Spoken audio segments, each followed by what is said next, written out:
Now, this particular tool is going to be called TweetThis, and it's basically a button that goes on your blog next to each one of your posts, depending upon however you configure it, because it's pretty flexible in that regard too. There's a lot of ways in which you can configure it differently, but we're going to go over that here in just a sec. First off, though, I wanted to show you this. I'm on my Twitter page, and you can see here, right here, it shows where this particular tweet came from.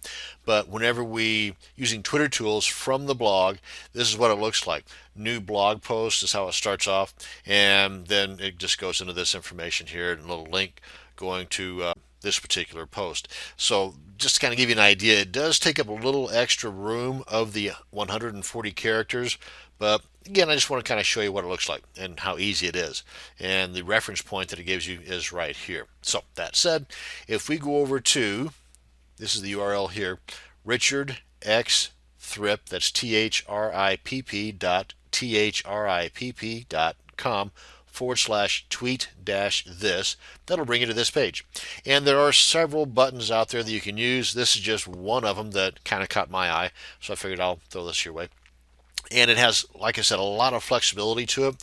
And if you subscribe to Plurk, Dig This, or Ping This, then this might be the button for you, because they've got all these that look pretty close to the same for, conformity's sake on your blog, keep things looking clean and nice.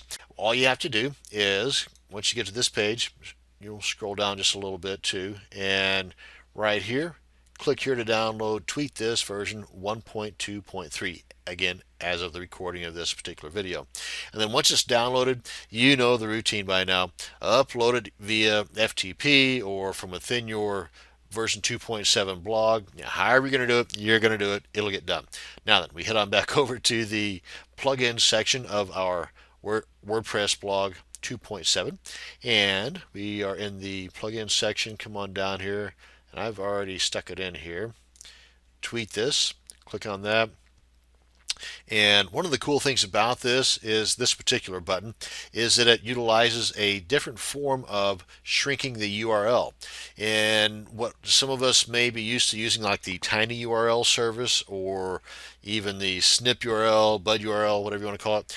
This one here shrinks it down using this particular service here, which takes the number of characters in your URL to 19, I believe, versus right here, 19 to the 140 characters, versus I want to say it's like 42 characters if the URL is not shrunk, and in various numbers from there. So again, this is pretty cool, and well, you'll see here in just a sec. Click on activate. Okay, we are now activated. And like before, come on down here and see if there's any additional configuration noted here.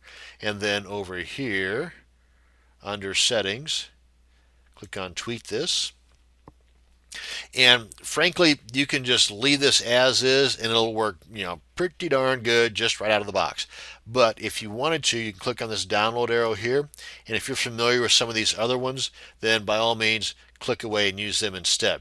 But for example, tinyurl.com, which I've mentioned in prior videos in this series, will suck up 25 characters minimum, whereas this one will suck up only 19 characters of the 140 that you are allotted. So again, if you're more familiar with the Snurl or the Tweet Burner, then go for it, whatever trips your trigger. But I'm just going to leave it as is just to show you that it works fine and dandy right out of the box. Link, text, whatever you want to put in there, and we'll show you where it says this, tweet this post here in just a second. Share the love, let the world know, whatever you want to put in there. And if you don't know anything about any of this other stuff, just leave it alone. It'll work just fine. But if you want to do any configuration, you can see that there's a lot more to this than just sticking a button on your blog post. And if you have these other services, then I would say stick them in there as well. And right now they are all on the smaller tag here button. But if we wanted to, say, fatten it up a little bit, we'll go with this guy here. That looks pretty cool. And if you do, for conformity's sake, change this, then be sure and change the other ones to resemble that one, because keeping everything in order of sort, and the similar looks, that's an important factor. Give your visitors some eye candy. And save options. Tweet these options is saved. Now then, again, this I don't think this actually is a widget. I think we're just good to go. But just for the sake of it, just go on over to widgets and see. I know that it's not because I've already been there. But let's go on down here and no tweet this. Okay, so we're good. Head on over to the demo site. And here's the static or the default post because I haven't got around to changing that yet. And then we will just refresh the page. Bam, there you go. And see, this is the tweet this post thing that I was talking about. All you have to do is change this to whatever you wanted and it will show it. Let's go back there and I'll show it.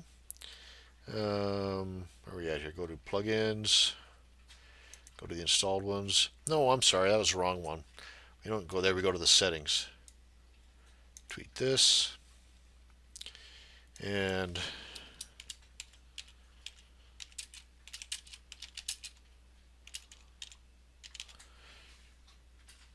come on down and save.